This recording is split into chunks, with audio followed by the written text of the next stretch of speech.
Yo, it's your boy Triple A the Boss, aka Three Black Hearses, Three Cups of Coffee, and Obama, Louis Farrakhan, and Marcus Garvey, all black. Yeah, you already know what it is, man. But anyways, man, I just wanted to comment on that Kanye video real quick. Man, that was a nice video. Who we got? We got Princess Fiona. Hey, how you doing? This is the first time I've ever streamed on my phone on YouTube, man. This is pretty cool, man. Real cool. My son's asleep, trying to make a video real quick. Trying to got over 200, 1,200 subscribers.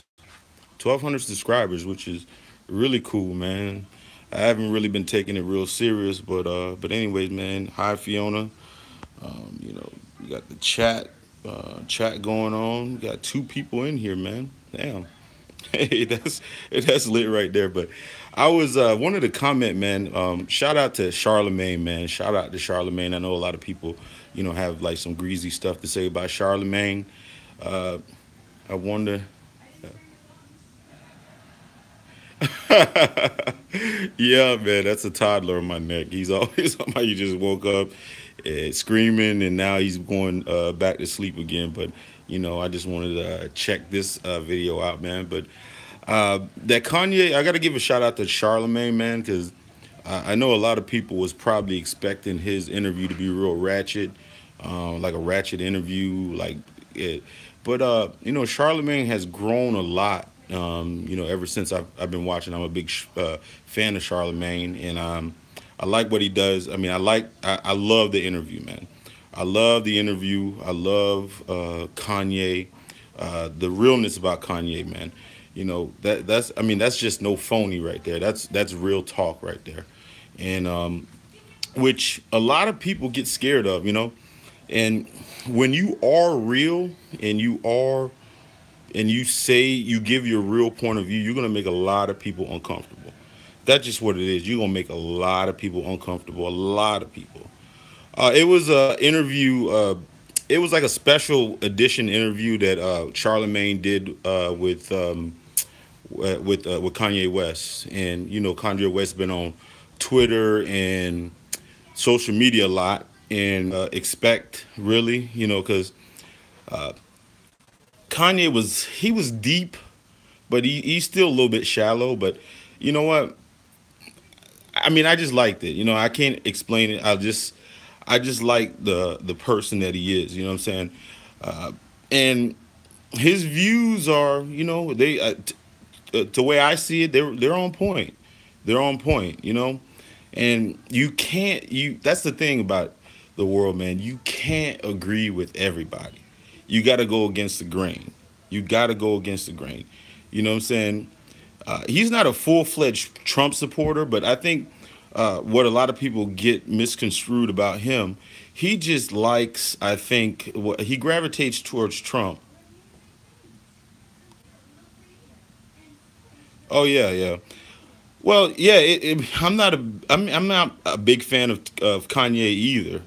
But you gotta respect his point of view, though. You gotta respect his point of view, and his point of view it comes from a real place. You know, um, a lot of people probably call him a coon, all kinds of stuff. Saying he's cooning and he's looking for white acceptance. But if you look at it, the biggest scheme of things, a lot of black people we're always looking for white acceptance. The reason that you go to work to get that car, to get that to get those clothes. Every time you put Gucci, Prada, and all that, you're screaming for acceptance. So people look down at Kanye, for his views and whatever. But it's yeah, Kanye comes across as a yeah, yeah. But you know what? That's a facade. That's a facade. You can tell that's a facade. He's a real. He even says it. He's highly. Was it? They call him. HSP, highly sensitive people. I mean, it's a facade. And I was like examining Donald Trump. Donald Trump. I mean, if you look at Donald Trump and if you look at him and you dig deep and you look at his whole persona, he's every rapper in the industry. He's every rapper in the industry. Like him, like narcissists like him and Kanye are cut from the same cloth. They're cut from the same cloth. They're the same type of people. They're always seeking validation from people, and a lot of times they scream for validation, and they embrace all the negativity. It's like they're screaming for help. They're screaming for help. Like if you dig into Donald Trump's brain, half the stuff I know. I mean, no human probably. He probably doesn't believe half the shit, but he says it just to get a rise out of people. And if you look at the black man in America, and I'm not going on the pro-black thing, but the odds against you. And if you look at all the odds, all the odds were against Donald Trump. If you look at a typical black man, when you go into any place, all the odds are against you. People telling you can't do this. People telling you can't do that. You're dumb. You're inferior. You're sexist. You're racist. You're this. You're that. And I can see why somebody like Kanye would connect with him, because if you think about it, in his world, everybody is telling him he couldn't. When he first started, Jay-Z didn't even mess with him. Jay-Z didn't even mess with him. It was Damon Dash that actually gave him a chance. You know what I'm saying? Like that backpacking, type stuff. That wasn't accepted in society, and he beat the odds. You know what I'm saying? He got in a car crash, almost lost his life. You know what I'm saying? And he constantly did that when it's his early music. And we were in a state in hip hop where it was nothing but, I think when first College Dropout came out, it was like DMX, it was like Rough Riders, and the Locks. The state was, and then you had the Crunk from Atlanta, just real stuff. And then you had this guy that's talking about fashion, and you talk about, wearing a backpack and talking about college, and what I'm saying, like square people stuff. I mean, he was against the odds. Yeah, he was against the odds. Yeah, Trump is all about big personality and popularity. A lot of broken souls claim power. Yeah. Yeah. He's definitely a broken person. But if you look at, I mean, the if you look at the book that I always reference is 48 Laws of Power. And in the 48 Laws of Power, a lot of the principles, if you think about it, Donald Trump uses a lot of principles. Court attention at all costs. Take credit for everything. And it works. It works for him, man. It works for him. And it's a sad it's a sad state, but it works for him. Oh man. But man, shout out to Princess Fiona, man, for showing some love, man. Shout out to her, man. Shout out to her. I know my live stream ain't popping yet, but it's a work in progress. But it's big personality, and if you, I mean, the stereotypical black man, if you really dig deep into it, and I hate to say this, but has a little bit in common with Donald Trump. Some of you guys have a whole lot in common with him, and this is not coming from a defense of him, because I mean I think that he's a vile person, whatever. But hey, but before I say this, man, but you guys hit that notification, man. Shout out to the notification people. I got 2 people right away, man. But anyways, man, shout out to the notification people. But he has a lot in common, man. There's a lot in common from a societal standpoint. He's still a rich prick, white supremacist. But like people like Kanye can relate. They have to have that that big personality as a defense mechanism. Like, look, check this out. Look at, I mean, just look at most rappers, man. You're gonna have, some people that are humble. If you look at J. Cole and some of those guys like Kendrick and all that, but if you look at like let's just say 98% of the rappers, they all have big personalities. They all double down. They all lie. They all do the same type stuff, and basically, in a nutshell, I think he is taking a lot of the stuff from hip hop culture and implementing into politics because he's unconventional. Hip hop artists, when they first came out and stuff like that, they were unconventional. Everybody was against his brand of music or blah blah blah, but it worked for him. But I don't know, man. That's my opinion, man. I thought that was an excellent interview, man. Charlemagne has grown a lot, I think, as a journalist. I call him a journalist now because, I think a lot of people expected a little bit something, a little bit different. I think a lot of people expected him to be like, the Charlemagne and maybe like 10, 12 years ago, where he was just asking stupid questions and, trying to get people under people's skin. And you know what? I mean, and he is, I mean, he fought that. He could have been that, but I think he's going to probably take a lot of flack because a lot of people going to think that he went Hollywood and he's the different type of person. But the thing is you do got to grow, and I can see in 5 6 years Charlemagne taking it to another level.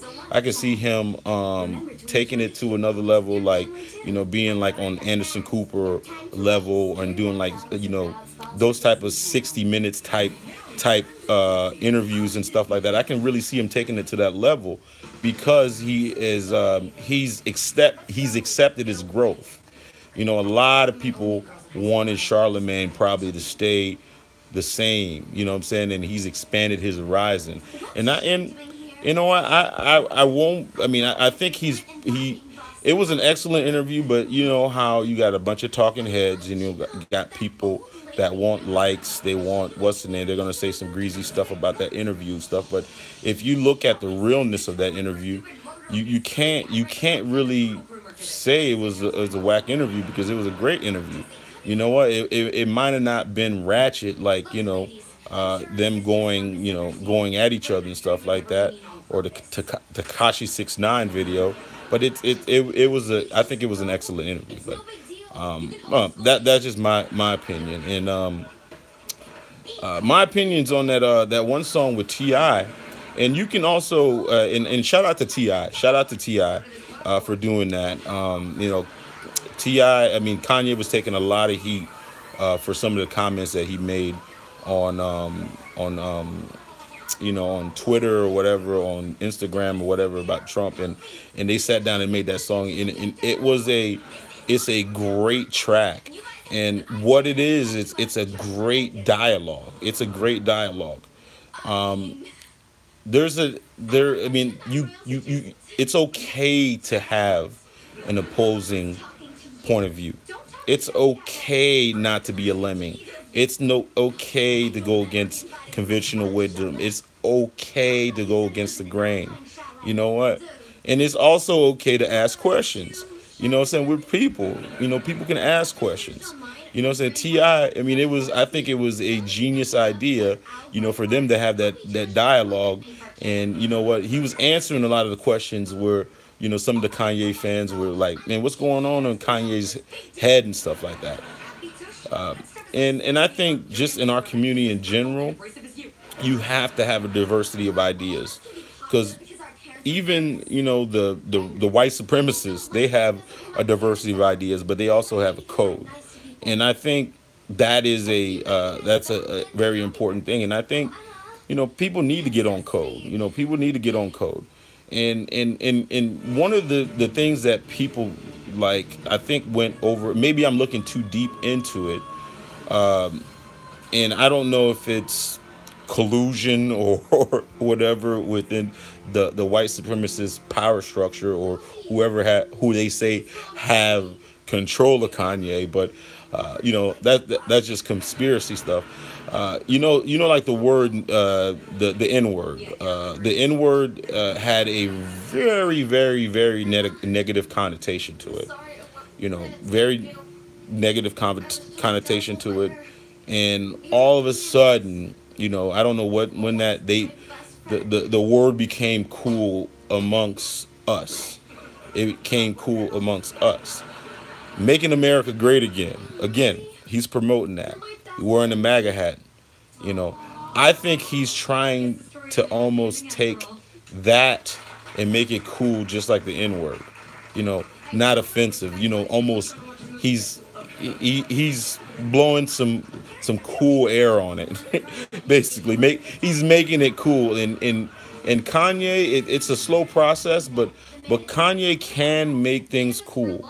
And the thing, the deeper part of it is, it's like just any clothing, clothing on the streets.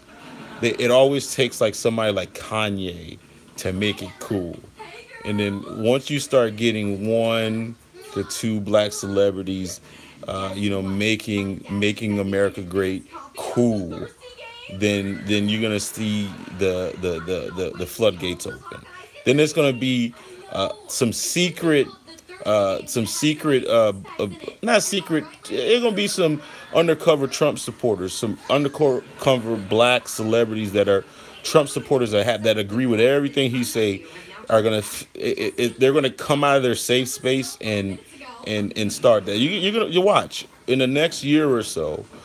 Uh, he's going to be almost cool for the Kanye types in our community, and you're gonna hear like that they're gonna get way more vocal. They're gonna get way more vocal. The coon, like the all out coons are already vocal. You know what I'm saying? Like the Amarosas and like the coon types, the Paris Denards, they're already vocal. But some of the closet Trump supporters that have probably more disdain for black people and are undercover about it than you think are going to come out. A lot of the conscious brothers, man, a lot of the conscious brothers that are verbally assaulting black people all the time, and they go under this guise of just being pro-black. They're going to slowly coming out. They're going to slowly come out and be like, oh, you know what, man, we need to, you'll start seeing that too, man. But I think he's going to make America great again, cool to say, like a cool phrase. It's going to almost be fashionable, and there's nobody better. And like I always say this, man, when you want to sell something, you put a black face on it and you put a black voice behind it. If you want to sell something to the mass market, you put a black face on it. If you think I'm lying, you think I'm lying. If you look at everything, I'll give you something. Golf.